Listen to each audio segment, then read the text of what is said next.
Hey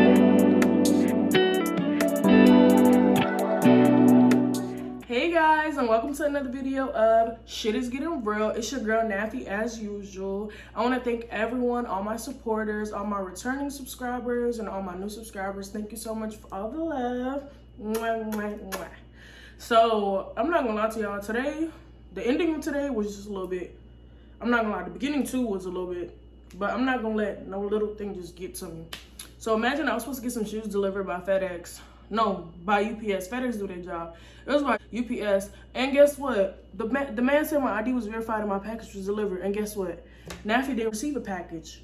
My $400 shoes are missing. But I said, woosah, you got this.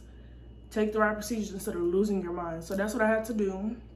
That was pretty much the only inconvenience that I really had today. So I know y'all see my Christmas trees in the background. Yes, that's mine, and that's Bubbles over there. He's in his cage right now. So on to the important stuff. So today I want to talk to you guys about self-love, being kind to yourself, and also bad habits during hard times. Let me stop playing with my hair. I always have to move my hands around and stuff when I talk. Like, I don't know why, but I'm going to try to stop that. But yeah, those three things are so important to me because those were like three things that I really had to work on this year. My biggest one, in my opinion, was bad habits during hard times. Whenever shit got rough for me this year, and it got the roughest the week after my birthday, baby, I was taking trips left and right. I was in the club every weekend. You couldn't find me in Houston. And if I was in Houston, guess where I was at? At the club.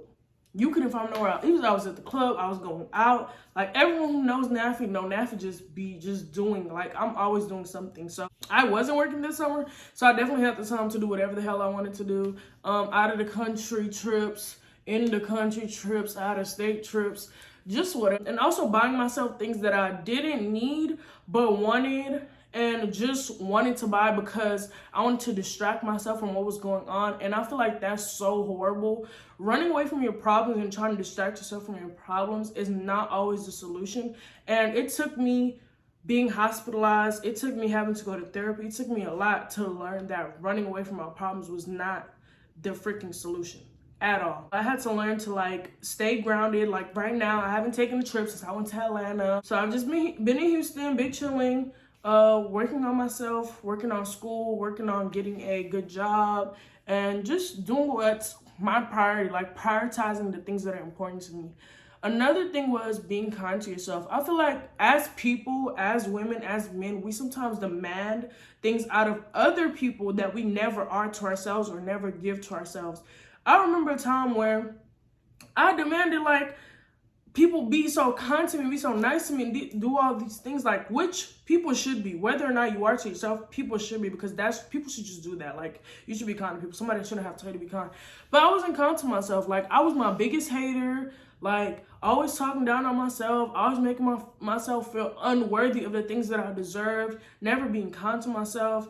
And once I started being kind to myself, saying kind words to myself, just doing good things and speaking good things into myself, a lot of good things started happening. And showing myself grace. Like, whenever someone asks me, like, oh, what's one thing that you want out of somebody, especially when it comes to relationships and stuff like that, it's for you to show me grace. Like, showing someone grace to me means a lot because in Wolof it's called yidam. And the translation from my understanding of yidam is to show somebody grace. Like, yidam me, like, love me enough or like me enough to show me grace. And that's so important to me. And I had to learn to show myself grace and understand that I can't ask for others to show me grace and I don't show myself grace because I'm not going to know what it looks like. You know, being kind to yourself, you're not going to know what being kind to yourself and, you know, showing yourself the truest form of kindness and love and giving yourself grace. You're not going to know what that is until you give it to yourself. Another thing was self-love.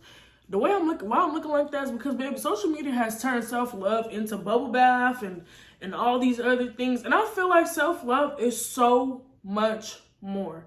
There's like a big meaning behind my form of self-love. My favorite color is purple, black, and pink. Purple stands for the old me. The Nafi that went through so much, the Nafi that fought hard to be who I am today. The Nafi that went through abuse, suicide attempts, amongst other things, like just hardships. And that's like the childhood me, the middle school me, the high school me. Black is the college me and pink is the me right now. Like black and pink are the college Nafi and the Nafi right now. The reason why I have like those colors mean that to me is because black and pink was when I found self-love, was when I started loving myself in every form that I came in. I remember there was a time where like the weight that I was right now, I couldn't stand to look myself in the mirror. I was so disgusted. I am a like very bad, like I can diet like this, like, and I work out whenever I feel like it, like I'm feeling like, damn, I need to get that shit going. I will work out 7 days a week and 2 times out of each day because that's just who I used to be. But now I'm like, I love myself in any like stage of my life. I love myself 15 pounds overweight, 15 pounds underweight. I love myself dark skin. I love myself no hair, because there was a time where I was going through, baby, I cut all my hair off. Hair was down my back, baby, I cut it all off. I don't know how this lady put these braids in my hair, but she did it. But I cut all my hair off. There was a time this year where I just didn't even, it sometimes made me want to cry because I just hated my life and I just hated me. I hated everything I had to go through, all the hard decisions I had to make. And it was so hard in choosing myself. Like self-love is not going out. Self-love is not taking yourself out on dates. Self-love is setting boundaries. Self-love is choosing yourself. Self-love is knowing that you're worth it. You're enough. Self-love is knowing that I'm enough. Like, I'm enough. I love myself enough to keep going every day.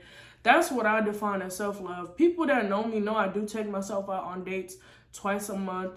I do take trips amongst other things. I do treat myself to nice things. But I also remember that that's not the start and beginning of self-love. Self-love is more than that. And these 3 things, y'all, have been something I've worked on. Being kind to myself, not forming bad habits during hard times because those were bad coping skills, and just like learning different forms of self-love and better forms of self-love, because it's easy to get sucked into social media and what self-love is supposed to be when self-love can be so many other things that are so much more beneficial to you, your mental health, and just your progression throughout life. So I want to thank you guys so much for watching. Y'all almost made me cry. But I'm a thug out here. I'm a thug. Hold on. I'm sorry. Okay, I'm a thug out here. I want to thank you guys so much for watching. Thank you for all the love. Please don't forget to subscribe. Check out my next video coming soon. And thank you for all the love. Thanks for watching.